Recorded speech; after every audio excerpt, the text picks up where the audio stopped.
Hello दोस्तों, शक्ति pharma YouTube channel पर आपका स्वागत है। दोस्तों, अगर आप गवर्नमेंट फार्मासिस्ट एग्ज़ाम की प्रिपरेशन कर रहे हैं तो हम आपके लिए लेकर आए हैं वेरियस गवर्नमेंट फार्मासिस्ट एग्ज़ाम की एमसीक्यू सीरीज़। दोस्तों, जिसके अंतर्गत हम आपको वेरियस गवर्नमेंट फार्मासिस्ट एग्ज़ाम जैसे कि ITBP ASI pharmacist exam, CRPF ASI pharmacist exam, DSSB pharmacist exam, ESIC pharmacist exam, AIIMS pharmacist exam and जितने भी ऑल स्टेट फार्मासिस्ट एग्ज़ाम होते हैं उन सभी में आए हुए प्रीवियस ईयर एमसीक्यू को कराने वाले हैं विद हिंदी एक्सप्लेनेशन। दोस्तों, अगर आप एक रजिस्टर्ड फार्मासिस्ट हैं तो आपको पता ही होगा कि सभी फार्मासिस्ट एग्ज़ाम का सिलेबस लगभग एक जैसा ही होता है। तो दोस्तों, ये एमसीक्यू सीरीज़ आपके लिए बहुत महत्वपूर्ण होने वाली है। दोस्तों, एमसीक्यू सीरीज के अंतर्गत जो एमसीक्यू हम आपको कराने वाले हैं ये सभी फार्मासिस्ट एग्ज़ाम की दृष्टि से आपके लिए बहुत महत्वपूर्ण होने वाले हैं। सो प्लीज़ दोस्तों, नोट ज़रूर करते रहिएगा ताकि एग्ज़ाम टाइम पर आप क्विकली रिवीजन कर सकें। दोस्तों, अगर आप हमारे चैनल पर नए हैं और आपने अभी तक हमारा चैनल सब्सक्राइब नहीं किया है तो प्लीज़ चैनल को सब्सक्राइब कीजिएगा और वीडियो को अंत तक जरूर देखिएगा। दोस्तों, अब हम बिना देरी करते हुए शुरू करते हैं आज की MCQ series. Question number 231, erythrocytes are formed in. Erythrocytes किस में बनते हैं बताइएगा। Option A red bone marrow, B liver, C spleen and D none of the above. तो हमारा जो करेक्ट आंसर हो जाएगा ऑप्शन ए यानी रेड बोन मैरो। तो दोस्तों याद रखिएगा, जो इरिथ्रोसाइट्स होते हैं, इरिथ्रोसाइट्स मीन्स दोस्तों आरबीसी। तो जो हमारे आरबीसी होते हैं वो कहाँ पर फॉर्म्ड होते हैं, रेड बोन मैरो में। ठीक है, याद रखिएगा। और दोस्तों आप बताइएगा लीवर के बारे में। तो दोस्तों आपको कई बार बता चुका हूँ मैं, लीवर जो है लार्जेस्ट ग्लैंड है। ठीक है, ये आपको पता ही होगा। ठीक है, largest gland of the body. ठीक, और स्प्लीन दोस्तों, स्प्लीन क्या है, लार्जेस्ट लिम्फेटिक ऑर्गन। ठीक है, ये क्या है, लार्जेस्ट लिम्फेटिक ऑर्गन। ठीक है, याद रखिएगा, स्प्लीन क्या है, लार्जेस्ट लिम्फेटिक ऑर्गन। ठीक है, और spleen also known as graveyard of RBC, ये भी याद रखिएगा। स्प्लीन को हम क्या कहते हैं, और इसको हम कहते हैं ग्रेवयार्ड ऑफ आरबीसी। ये भी आप याद रखिएगा, ग्रेवयार्ड ऑफ आरबीसी किसको कहते हैं, हम स्प्लीन को कहते हैं। ठीक है, गॉट इट। चलिए अब हम नेक्स्ट क्वेश्चन की ओर चलते हैं। क्वेश्चन नंबर है 232, drug and magic remedies act was passed in. तो बताइएगा दोस्तों, drugs and magic remedies act पारित किया गया था, कब किया गया था बताइएगा। Option A 1956, B 1954, C 1952 and D 1953। तो हमारा करेक्ट आंसर रहेगा ऑप्शन बी यानी 1954। ठीक है, याद रखिएगा दोस्तों, इंपॉर्टेंट क्वेश्चन है। अच्छा दोस्तों, ये बताइए आप, ड्रग एंड कॉस्मेटिक एक्ट जो है हमारा, ड्रग एंड कॉस्मेटिक एक्ट हमारा कब पारित किया गया था बताइएगा। जल्दी से आप कमेंट करके बताइएगा, ड्रग एंड कॉस्मेटिक एक्ट जो होता है वो कब लागू किया गया था, जल्दी से आप कमेंट करके बताइएगा। चलिए अब हम नेक्स्ट क्वेश्चन की ओर चलते हैं। Question number 233, vitamin tablets are generally formulated as. Vitamin की गोलियां आमतौर पर तैयार की जाती हैं, बताइएगा। Option A hypodermic tablets, B sublingual tablets, C effervescent tablets and D chewable tablets. तो हमारा जो करेक्ट आंसर रहेगा ऑप्शन डी यानी च्यूएबल टैबलेट्स। तो याद रखिएगा, जो विटामिन की जो टैबलेट्स होती हैं जनरली फॉर्मुलेटेड च्यूएबल टैबलेट्स। ठीक है। अच्छा दोस्तों, ये बताइएगा सबलिंगुअल टैबलेट्स क्या होती हैं। तो दोस्तों याद रखिएगा, sublingual tablets are those tablets are placed under the tongue. ठीक है, याद रखिएगा, जो सबलिंगुअल टैबलेट्स होती हैं ये वो टैबलेट्स होती हैं जो टंग के नीचे रखी जाती हैं और डिजॉल्व हो जाती हैं। ठीक है, फॉर एग्जाम्पल, इसका एग्जाम्पल है हमारा जैसे कि नाइट्रोग्लाइसरीन टैबलेट। ठीक है, नाइट्रोग्लाइसरीन। ठीक है, याद रखिएगा, नाइट्रोग्लाइसिन टैबलेट जो होती है वो सबलिंगुअल टैबलेट होती है। अच्छा, इफरवेसेंट टैबलेट्स बताइएगा। तो effervescent tablets are tablets which are design to dissolve in water or release carbon dioxide.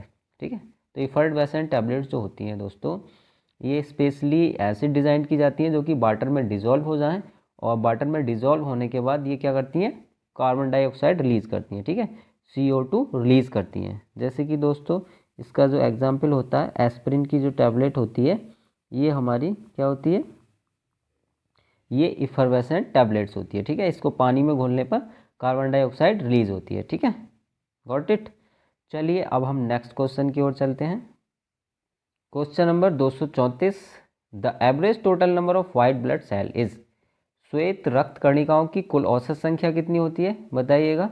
Option A है हमारा 5000 WBC पर माइक्रोलीटर, बी है 4500 से 11000 WBC पर माइक्रोमीटर, सी है 10,000 WBC पर माइक्रोमीटर एंड डी है 4000 WBC पर माइक्रोलीटर।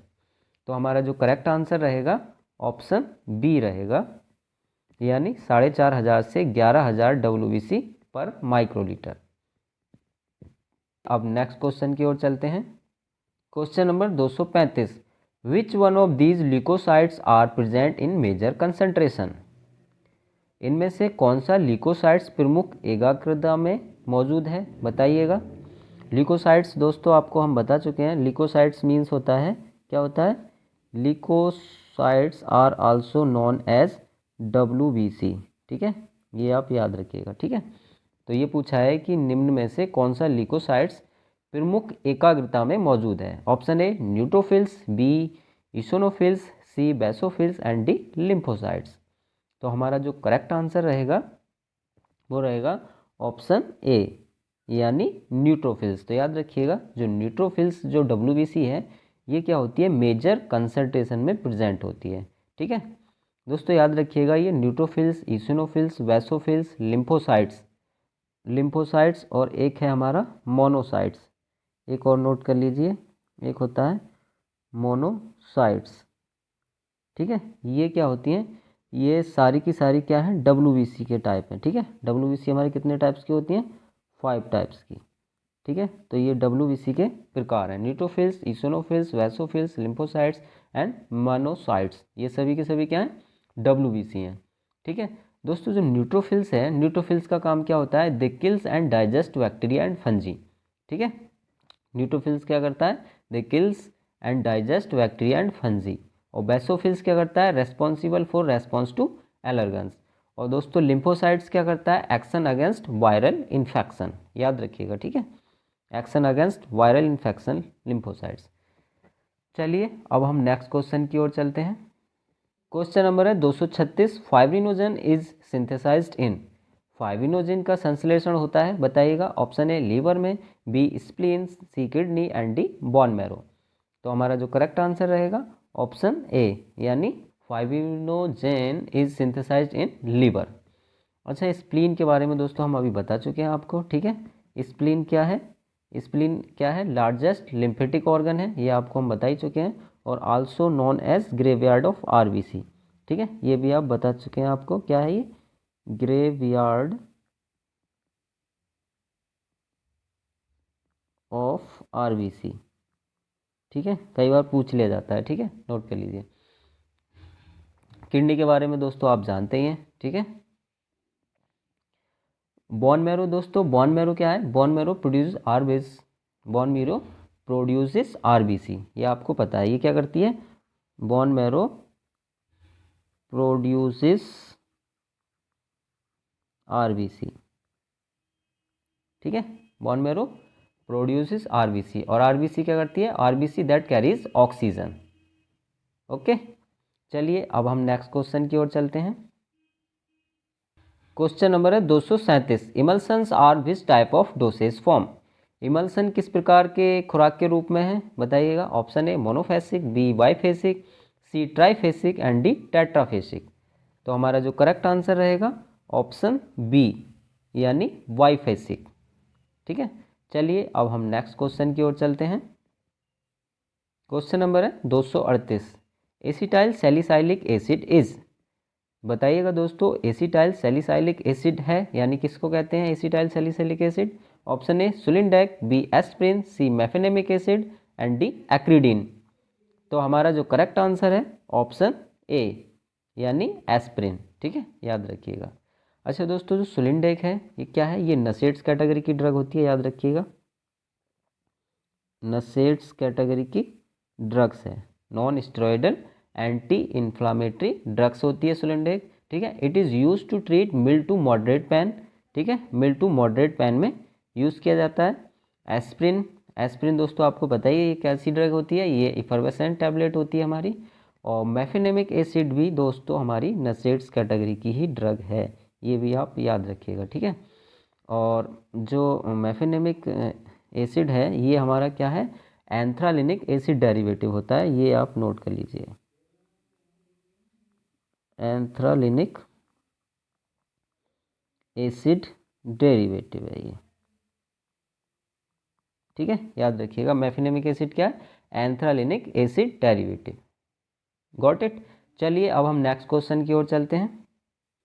क्वेश्चन नंबर है 239, thrombocytopenia occurs due to, thrombocytopenia के कारण होता है, बताइएगा। Option A decrease RBC count, sorry option A decrease WBC count, option B decrease RBC count, option C decrease platelet count and option D none of the above.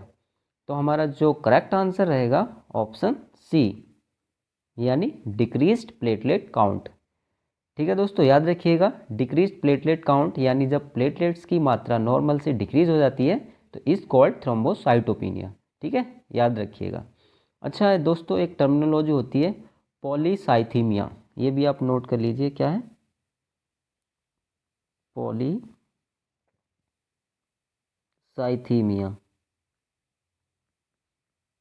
Polycythaemia.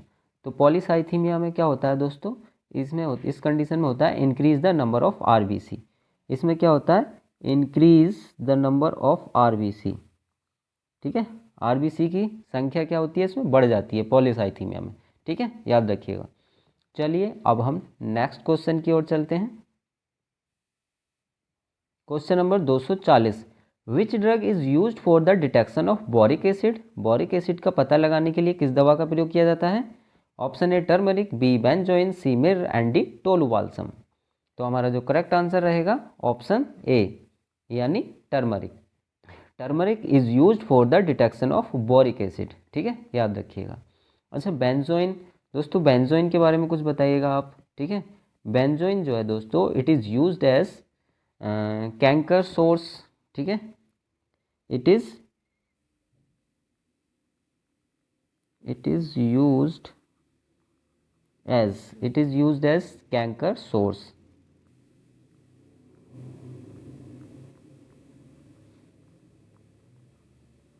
Canker sores means होता है दोस्तों नासूर जो घाव होता है उसको heal करने में बेंजोइन का काम किया जाता है। और benzoin is also used as common cold and cough में भी इसका यूज़ होता है, ठीक है, याद रखिएगा। और मिर जो होता है दोस्तों इसका हम यूज़ करते हैं, it is used as flavouring agent, इसका यूज़ फ्लेवरिंग एजेंट के रूप में किया जाता है, ठीक है, याद रखिएगा। फ्लेवरिंग एजेंट के रूप में हम इसका यूज़ करते हैं, ठीक है। मिर का उपयोग फ्लेवरिंग एजेंट के रूप में किया जाता है और परफ्यूम बनाने में भी मिर का प्रयोग किया जाता है। और टोलू बाल्सम का यूज़ दोस्तों आपको पता ही है किस में किया जाता है, it is used as cough and bronchitis, इसका यूज़ कफ में और ब्रोंकाइटिस में किया जाता है, ठीक है, याद रखिएगा। अच्छा दोस्तों, आप कमेंट करके ये बताइएगा कि टोलू बाल्सम की फैमिली क्या होती है, टोलू बाल्सम की फैमिली क्या होती है, ये आप कमेंट करके जल्दी से बताइएगा। दोस्तों यदि आपने अभी तक हमारा चैनल सब्सक्राइब नहीं किया है तो प्लीज़ चैनल को सब्सक्राइब कीजिएगा और वीडियो को लाइक एंड शेयर ज़रूर कीजिएगा, क्योंकि आपके एक लाइक से हमें मिलता है मोटिवेशन और मोटिवेशन देता है हमें एनर्जी आपको अच्छे से स्टडी कराने के लिए। दोस्तों आप कमेंट ज़रूर कीजिएगा कि आपको हमारी क्लासेस कैसी लग रही हैं और नेक्स्ट क्लासेस आप किस पैटर्न पर चाहते हैं, प्लीज़ कमेंट ज़रूर कीजिएगा। तो दोस्तों stay healthy and take care, thank you for watching.